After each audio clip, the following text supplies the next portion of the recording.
In this lesson, we'll be talking about the laws of exponents, and then we'll be taking those laws and we'll be applying them to various problems. Let's go ahead and talk first about the term monomial. This is going to be very important as we kind of work our way through each one of these laws of exponents. We have to know what a monomial is. We will be studying monomials and polynomials in the next unit, but this is just going to give us a general basis of the topic. A monomial is a real number, a variable, or a product of a real number and one or more variables with whole number exponents. Here are some examples of monomials. I have a constant, which is 7. I have a variable like x. I have a term like 5x. I have another term like xy. And then I have another term x squared y cubed. And then I have another term here, 2xy to the fifth. You can see that each one of those represents a term. So that'll be kind of key in moving forward here. So now that we generally have an idea of what a monomial is, let's first talk about how to combine monomial-like terms. So we have to use our knowledge of what a like term is. And like terms have the same variables and exponents, but they don't necessarily have the same coefficients. So looking at this first example here, you can see we have a sequence of 3 terms, and we're subtracting and adding them all together. So what we want to do is combine them or condense them. So what I want to do is recognize which ones are alike. And I can immediately see from my knowledge of like terms that these two terms at the very beginning, they are alike. And they both happen to be monomials. So what we're going to do here is we're going to subtract these two monomials. So the way to do that is I'm going to leave the variables the same. And all I'm going to do is focus on that coefficient because these are like terms. So 9 minus 6 is 3. So this would condense down to 3xy. And then we can see this last term in the sequence here is kind of like all by itself. It doesn't have anything to combine with, so I'm just going to tack him onto the very end. And you're finished. Let's try another.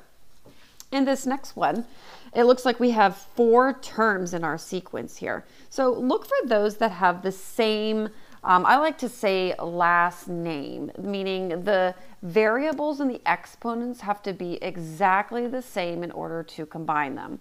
So for this one, the first thing I see is this first term here and the last term here. Notice how I'm circling that operation in front, because that's going to be the operation that tells me whether I'm adding or subtracting these two monomials.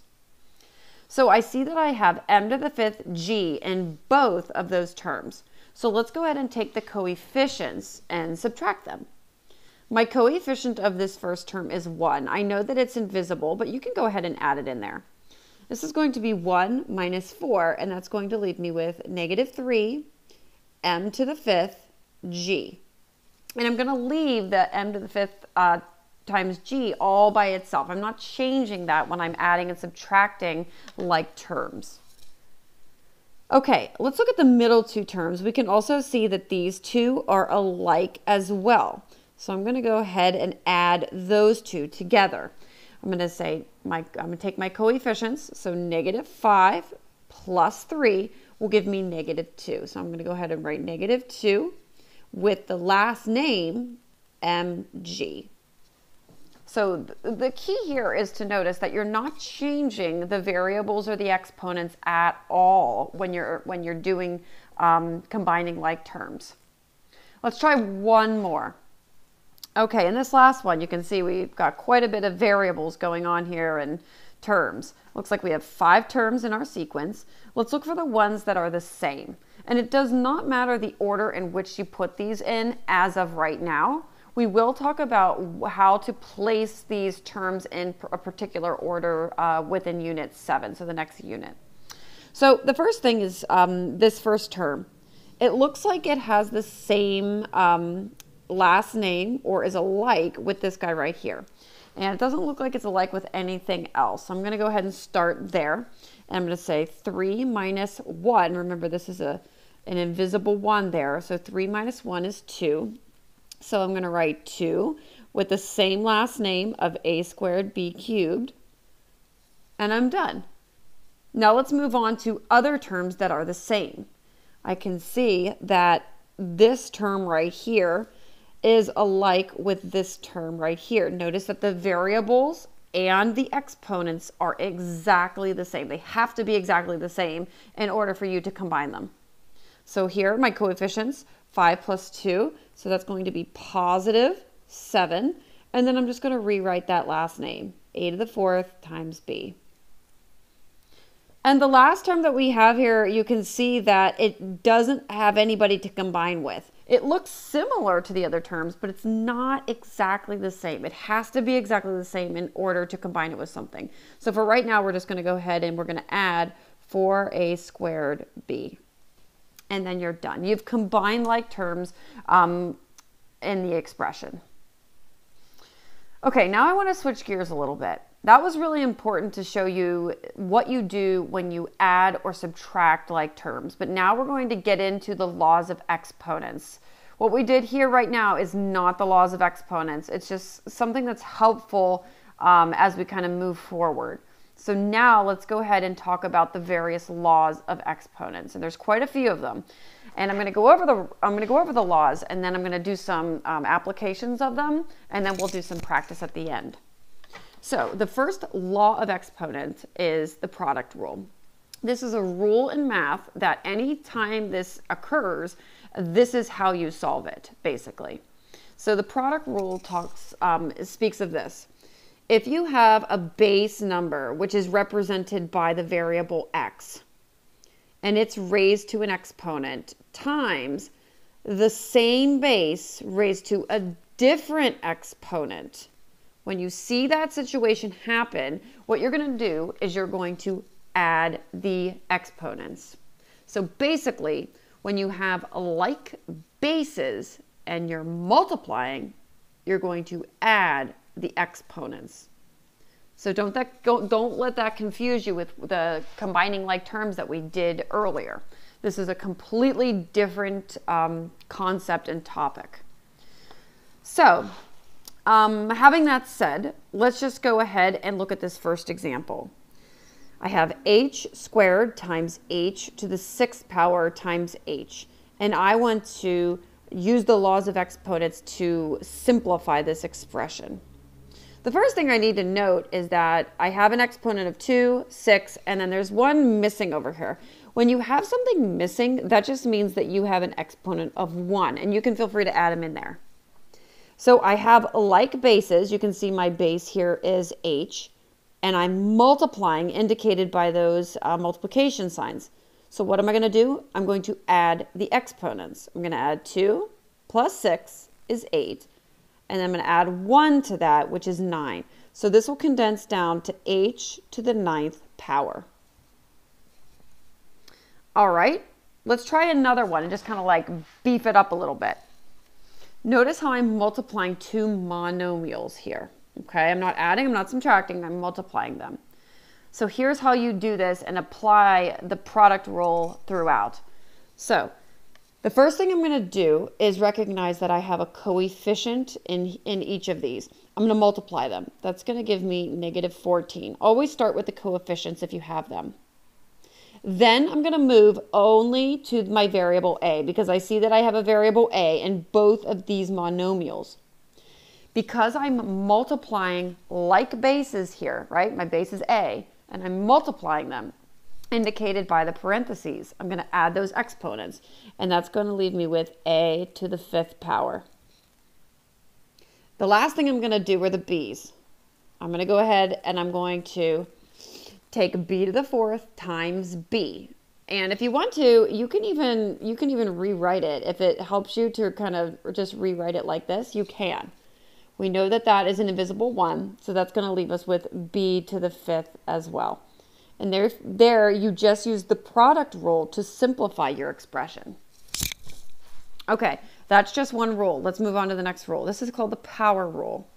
The power rule states that if you have a base raised to an exponent and the whole thing is raised to another exponent, the rule is that you're going to multiply those exponents together. And here's a good example. X to the fourth raised to the third. So I have a base of x, and I can see that I have the exponent 4, and that is raised to the third power. So I'm just going to go ahead and multiply those two numbers to give me x to the 12th. And that is a simplified expression. That's how you apply the power rule. So let's go ahead and apply the power rule in this next example. So here it's a little bit, I added one more thing here. Notice how I have a coefficient in my parentheses. This is basically saying -3, and I'm going to square that. And of course, that's going to leave us with 9. So take care of your coefficients first. So that's going to be 9. And then I have the whole situation where I have m raised to the 5th raised to the 2nd power. So that's going to be m to the 10th. You always do parentheses that have an exponent on the outside. Like you always do this situation before you multiply it. So I'm just going to go ahead and carry down this multiplication of 2m cubed. And now let's go ahead and finish off the problem. I just used the power rule, so now I'm going to go ahead and apply the product rule, what we just did previously. So 9 times 2 is 18.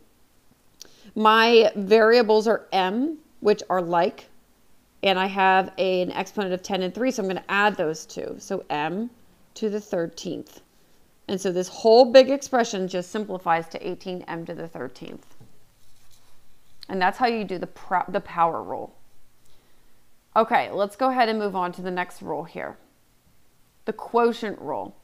I always remember the quotient rule because a quotient means division, and you can see that this only applies with division. And this is very similar to the product rule.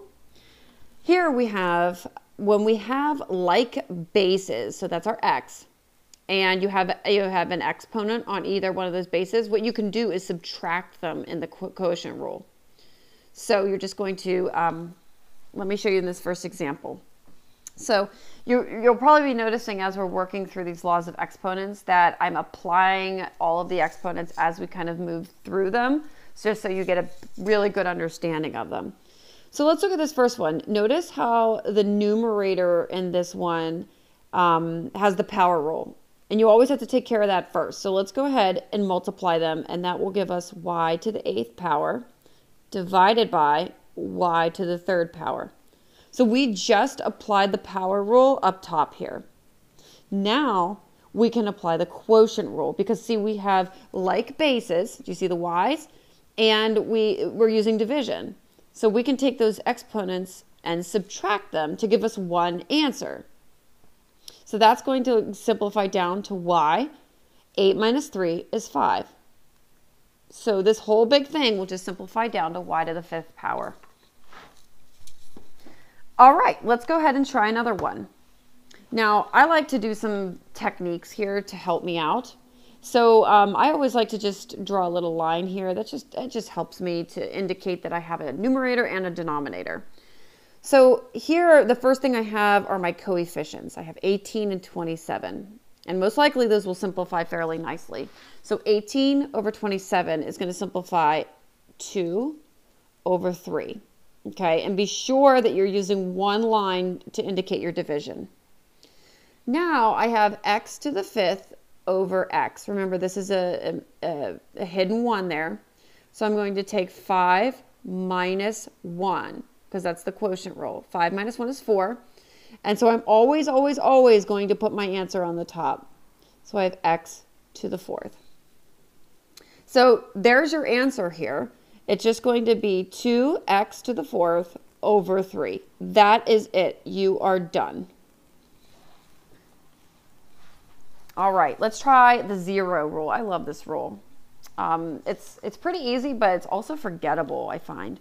The 0 rule means that anytime you have a number raised to the 0 power, it's equal to 1. So in this case, let's look at some examples. We know that here's our coefficient 7, and the x is being raised to the 0 power. So this is the term that is going to be equal to 1. So really this is saying 7 times 1, right?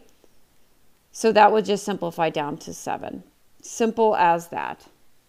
Common mistake is that anything to the 0 power is 0, and that is not true. Okay, let's try another one. So I have w to the 4th squared. Notice this is the power rule. So this is going to simplify down to w to the 8th. And then my denominator is going to remain as w to the 8th. All I did there was my power rule. To get from here to here, that was the power rule. Now look what I have. I have the quotient rule. So now I'm going to simplify this by subtracting my exponents. So that's going to be 8 minus 8 is 0. So that's going to give me w to the 0 power, which we know is equal to 1. See how that works? All right. We're moving right along here. Let me show you just a couple more rules here. Actually, this is the last rule, and then we'll start applying them. This is called the negative exponent rule. This is one of my favorite rules, and this is probably the one that's the most, the one that you're going to use the most in this process. So here's how it works. X to the negative a is equal to 1 over x to the a. I know that's super confusing, but let me just kind of show you in a very quick example how this works. So what if I had something like this? I had x to the negative 2. To make that exponent positive, you have to turn it around like this. I have to put a 1 over x to the positive 2. Those two expressions there are equivalent. And the rule is with negative exponents is you cannot have negative exponents. They're impossible. You have to change them and make them positive. And this is the only way to do it. Okay? Now, just another situation to kind of just show you. Let's say you had something that looked like this. 1 over x to the negative 2. And let's say your negative 2 was in the denominator. Well, what we did over here was we basically just took him and we moved him to the denominator and made him positive. So we're going to do the same thing here. We're going to take him and move him to the numerator and make him positive, leaving me with an answer of x squared. You see that? You're basically just moving the variable from either the numerator to denominator or denominator to numerator and making it positive. All right, let's look at some examples here. Look at this first example. Negative 5x to the negative 2. So notice how I have that coefficient out front. The coefficient is not an exponent. Therefore, it's not a law of exponent. It can't apply to that. So watch what I'm going to do. I'm going to go ahead and just start this by putting a line with a 1 because I can make any number into a fraction. So I have negative 5x to the negative 2. And what I want to do is I want to move the x to the negative 2 to the bottom. You see that? I'm not moving the coefficient. He's not an exponent. So if I do that and make him positive, that's going to leave me with negative 5 over x squared. And therefore, you just simplified it. You got to be very careful with those coefficients. They can be tricky when they're negative. They always remain where they are. Okay, let's try another one. So in this next one, I'm going to use that little trick again where I just kind of draw a line indicating that I have a top and a bottom. And I'm going to first start with my coefficients. So I'm just going to go ahead and put a box around them so you can see them. Negative 2 over 6. That's going to leave me with negative 1 over 3. Now I'm going to move to my k's, okay? Notice I have two k's here. This is the quotient rule, right? I have two k's. They're using division, so I'm going to subtract them. So this is really saying 2 minus negative 5. Be very careful. 2 minus negative 5 is going to give me 7. So I'm going to leave it as k to the 7th power. Remember always to put it on top. And the last thing I'm going to deal with are my a's. Here they are. Again, the quotient rule. So negative 3 minus 2, that's going to leave me with a to the negative 5th. Once you get to this point, you have to ask yourself, do I have any negative exponents? And I do. So you've got to take it one step further and you've got to finish simplifying it. My coefficients are going to remain the same. My k is going to remain the same because it has a positive exponent, but my a is going to move to the bottom and be made positive. And there you have it. You're all done. Now you might be wondering, well, Could I also write that without the -1? You could write it like this, and it is absolutely correct. Remember, you can have a coefficient of -1 just be represented by a negative number. Either one of those two they're the same, which means they're both correct. All right, that brings us to the end of the lesson on the laws of exponents. That is all the laws of exponents, but I am going to go ahead and you can feel free to end the video at this time, or if you want to, you can stay tuned. I am going to go ahead and go through some examples, but if you'd like, you could pause the video, try these 4 problems on your own, and then come back and check them with the video. But I'm going to go ahead and through these, and let's go ahead and look at the first one. We're going to go ahead and apply the laws of exponents here to simplify this expression. So the first thing I want to do is recognize that I'm multiplying 2 monomials together. I don't have any parentheses going on, so I can immediately go into my product rule. So I'm going to start with my coefficients. 2 times 4 gives me 8. Then I'm going to move to my x's. Notice how I have x squared and I have x. So remember, that's a 1. I'm multiplying like bases, so I'm going to add them. So 2 plus 1 is 3. That's going to give me x to the 3rd power. Let's move on to y. Here's my y coefficient. And you don't need to do these little underlines that I'm doing unless you want to. 0 plus 3 is 3, so that's y to the 3rd power. And then the last one, z to the -3 and z to the 1st. So that's -3 plus 1 is -2. So I'm going to write z to the -2. Okay, so you finished with the product rule, but now you can see that I have a negative exponent, which I can't have. So I'm going to go ahead and just drop this over 1. And then what I'm going to do is take that z and put it to the bottom. Everything else is going to stay exactly the same. 8x to the 3rd y cubed divided by z, and I'm going to make it positive.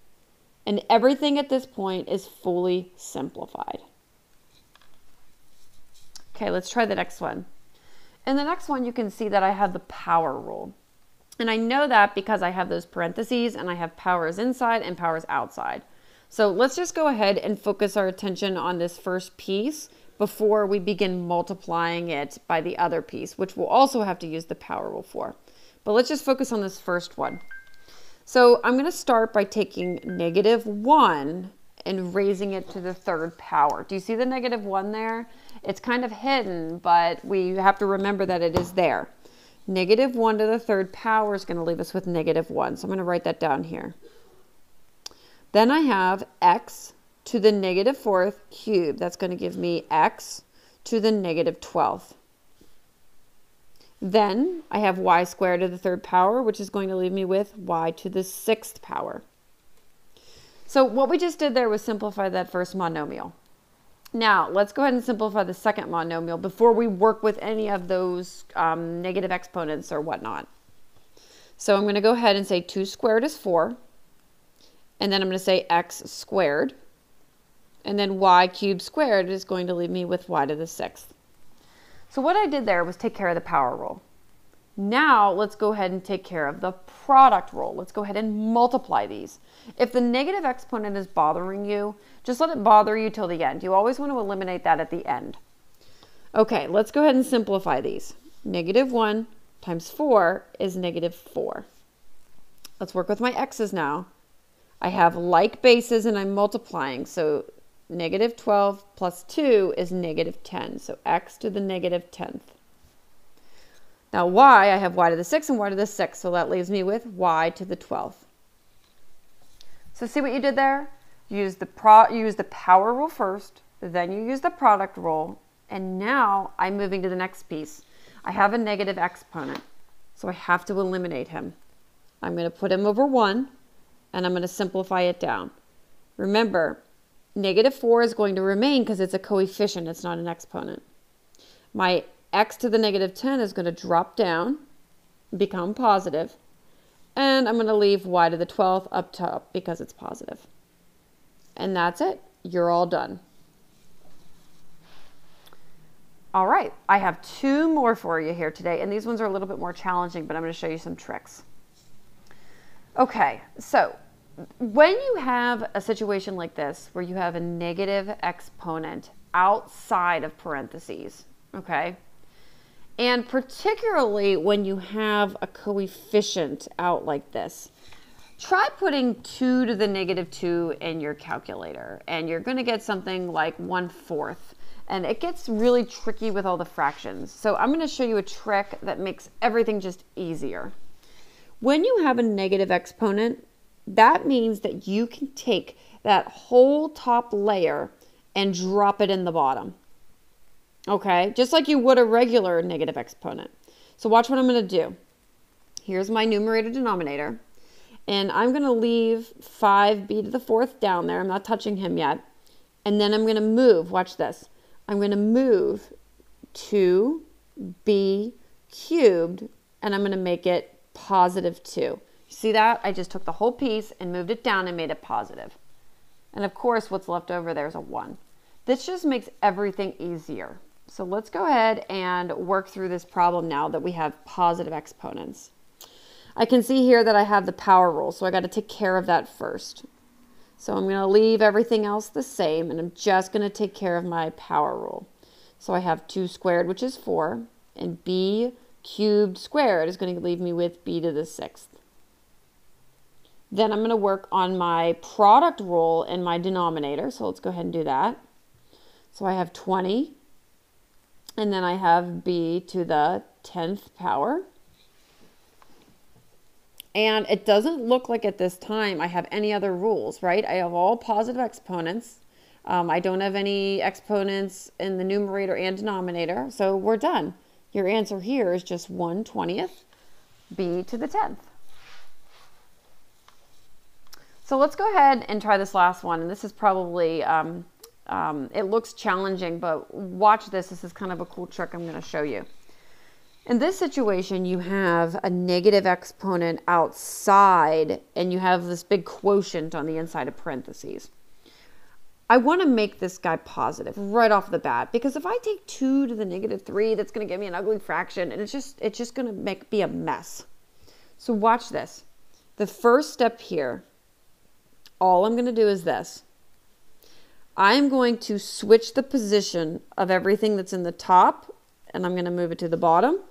And I'm going to take everything in the bottom, and I'm going to move it to the top. I'm not changing anything. I'm not making anything positive or negative. I'm just truly just rewriting it. So here we have u to the negative 1, v to the 6th. And then I have 2u to the 5th, v squared. The only thing I'm going to change is the exponent. I'm going to make it positive. This just makes life so much easier. Now, let's go ahead and use our power rule with a quotient. So I'm going to take each of those variables and raise it to the 3rd power. So u to the negative 1 raised to the 3rd, that's the power rule, right? That's going to leave me with u to the negative 3rd. V to the 6th to the 3rd is going to give me with v to the 18th. 2 cubed is going to leave me with 8. U to the 5th to the 3rd is u to the 15th. And v squared to the 3rd is going to be v to the 6th. Now that we've applied that power rule, let's see what else we can do here. It looks like we can apply the quotient rule, so let's go ahead and do that now. My coefficient is 1/8. Do you see that there? There's an invisible 1 here, so 1/8. Now focus on your u's. I have negative 3, and I'm going to subtract 15. Do you see that?